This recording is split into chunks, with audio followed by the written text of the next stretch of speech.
Hi ma'am, good evening. Pwede ba mo ma-interview ka dali? For just a seconds. Okay ra? Ah, pwede na ma-interview ka dali ma'am? Sige sir. Laway pangutana ma'am, okay ra for the content lang ni ma'am. Ha? Sige sir. Okay, ako day si Den Lab. So, Okay. para sa mo ma'am, unsa yung pinaka-essence sa Christmas or kining para sa imo unsa ang Christmas gid?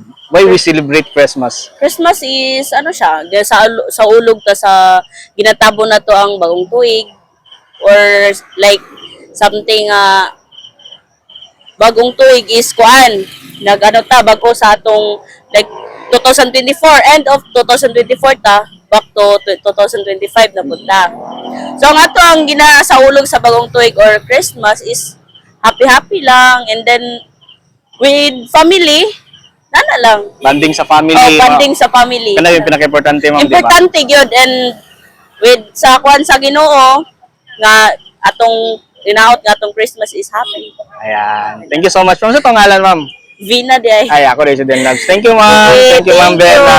Gabi. So, nakay ba sing gusto i-shout out imong friend? Shout out ko sa akong friend dia sa kuan taga Batinay nga silang kuan si Desideria si Mariel. Thank you kayo. Sige, thank you ma'am. Thank you.